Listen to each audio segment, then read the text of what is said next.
Thank you. Well, thank you, Commissioner Thomas, and the rest of the AQCC staff for holding this hearing for us. My name is Carissa Money, and I am the Title V Operating Permits Program Manager. My presentation today includes a slide deck in order to address any accessibility issues related to visual presentation materials. I wanted to let you know that there are no tables, charts, or informational graphics included in any of the slides. Each slide contains only a summarized bullet list of the verbal presentation. Next slide, please.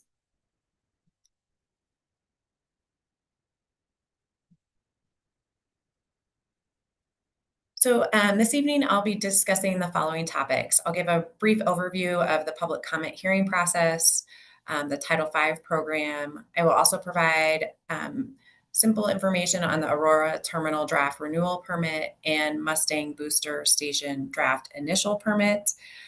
Then I'll go over the administrative steps that follow this hearing and describe options that are available to commenters after issuance of the permit.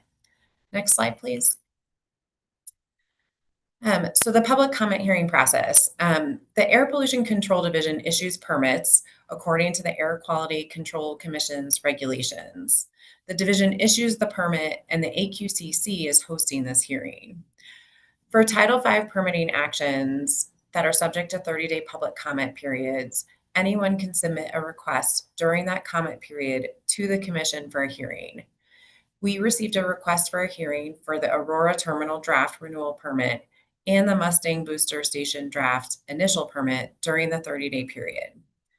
A public comment hearing is another opportunity to provide written or oral comments on the draft permits.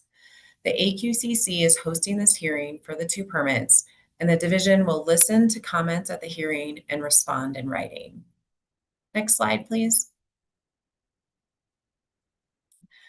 So what is an air permit?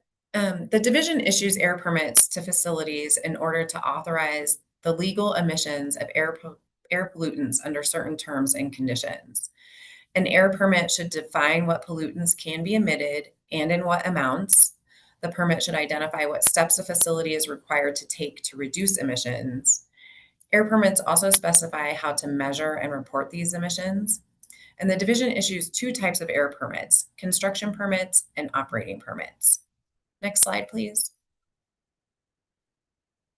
Operating permits are sometimes referred to as Title V permits because the operating permit program was created under Title V of the Clean Air Act amendments of 1990.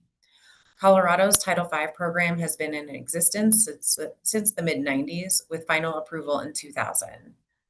The Title V program, for the most part, applies to larger sources of air emissions. That typically means 100 tons per year or more of criteria pollutants in attainment areas, or 25 tons per year or more of nitrogen oxides or volatile organic compounds in a severe ozone non-attainment area.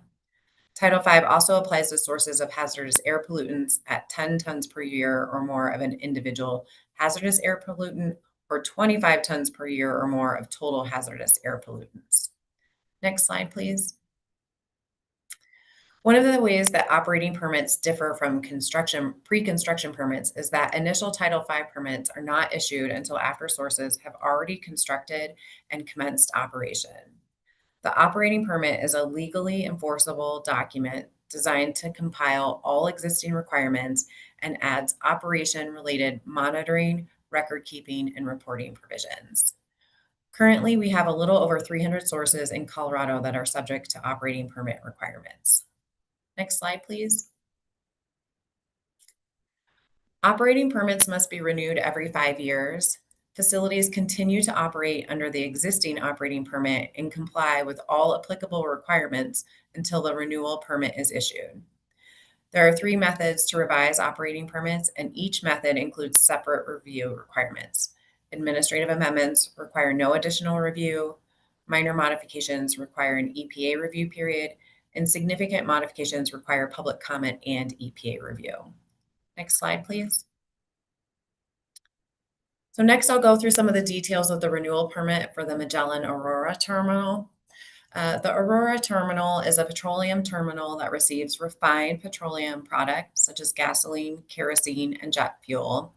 And that's received by pipeline. The facility also receives ethanol and biodiesel by truck.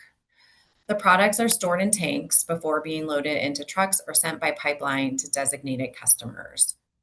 Permanent equipment at the facility includes above ground storage tanks, truck loading rack, and a loading skid with vapor control unit, fugitive emissions from leaking equipment components, and additional insignificant activities. Next slide, please.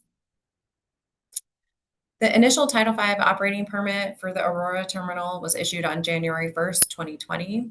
The application for the renewed Title V permit was received on December 21st, 2023, and the draft operating permit was sent to a 30-day public comment period on September 25th of 2025. Next slide, please.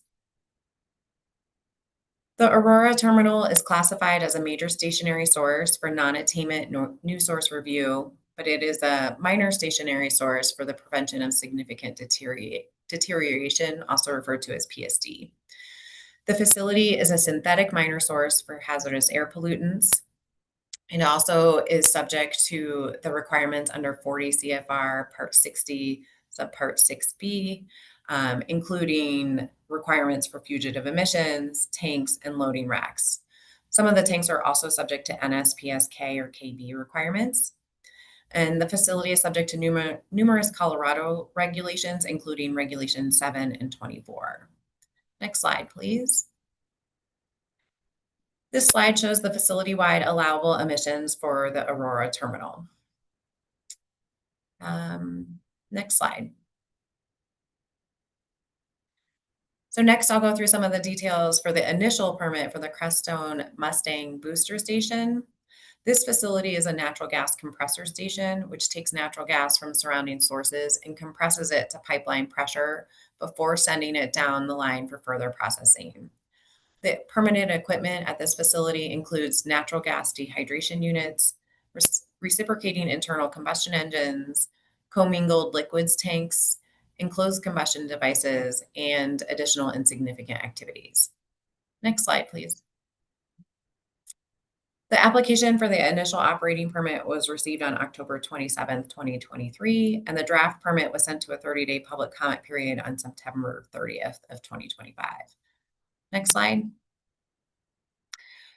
So the Mustang booster station is classified as a major stationary source for non-attainment new source review, but it is a synthetic minor source for PSD. It's also a synthetic minor source for hazardous air pollutants. And some of the equipment at the facility is subject to NSPS Quad OB requirements, as well as state regulations, including Regulation 7 and 26. Next slide. And this slide shows the facility-wide allowable emissions for the Mustang booster station. And next slide. A public hearing was requested by the Center for Biological Diversity and 350 Colorado on October 25th, 2025 for the Aurora terminal and on October 30th for the Mustang booster station. As of December 1st, the division had only received one written public comment for the Magellan Aurora terminal. Next slide, please. Now I'll outline the next steps following the hearing. The next step in the process, the division will consider and respond to comments and revise the permit and permit record where appropriate. Then the proposed permit will be sent to EPA for a 45-day review period. If EPA objects to the permit during their review period, the division is required to address the objections. At that point, the division is required to issue the permit if the source meets all applicable requirements. Next slide, please. After the issuance of the revised permit, the applicants have the option to appeal the permit to the commission after it is issued. Additionally, anyone who submitted public comments can petition the EPA to object to the permit if they submit that petition within 60 days of the end of the EPA review period. Next slide. That concludes our presentation. Thank you for your time.